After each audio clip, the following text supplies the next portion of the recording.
हिंदुस्तान क्या फेस करता है पाकिस्तान से वो भली भांति जानते हैं। उन्होंने अपना उदाहरण भी देते हुए कहा कि इस अफ्रीकन रीजन में, इस साहेल रीजन में जैसे अल शबाब और बाकी ऐसी संस्थाओं से चुनौती जो आतंकवाद यहां पर है, उन्होंने भी कहा हमें भी है।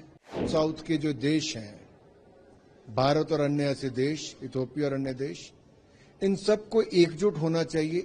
दुनिया भर में एक संदेश स्पष्ट जाना चाहिए कि पाकिस्तान जैसे देशों को जो फंडिंग मिलती है अलग अलग संस्थाओं से, उसको भी कैसे नजर रखी जाए, क्योंकि वो किसी गरीब के उत्थान के लिए या देश के विकास के लिए नहीं, उसका एक बहुत बड़ा पैसा पाकिस्तान आतंकवाद को फलने फूलने पर, आगे बढ़ाने पर खर्च करता है।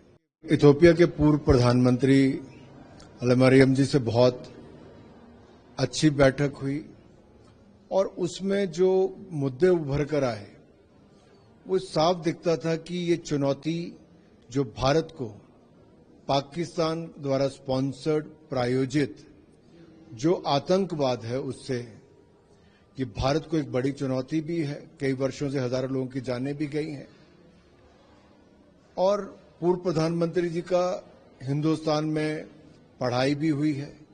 वर्षों से वो हिंदुस्तान में टीचर्स को रिक्रूट करने भी जाते थे।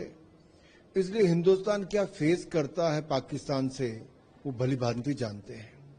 उन्होंने अपना उदाहरण भी देते हुए कहा कि इस अफ्रीकन रीजन में, इस साहेल रीजन में जैसे अल शबाब और बाकी ऐसी संस्थाओं से चुनौती जो आतंकवाद यहां पर है, उन्होंने भी कहा हमें भी है।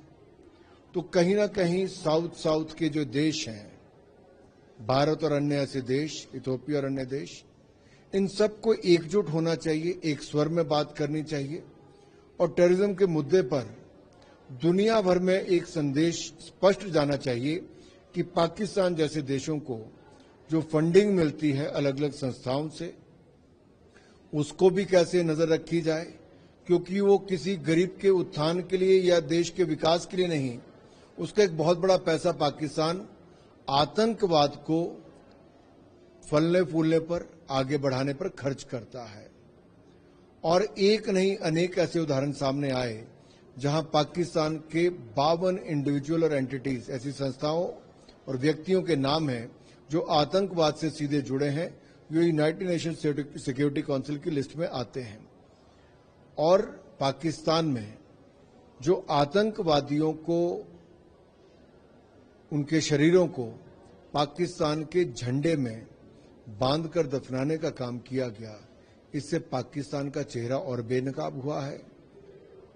आतंकवादियों के, अगर मैं कहूं दफनाने के समय भी कौन था वहां पर, पाकिस्तान आर्मी के दिग्गज अधिकारी थे, पुलिस के अधिकारी थे और जो वहां की सरकार, वहां के चुने हुए कुछ प्रतिनिधि भी वहां पर थे। तो अपना दिखता है कि कैसे पाकिस्तान एक स्टेट स्पॉन्सर्ड टेररिज्म को बल देता है।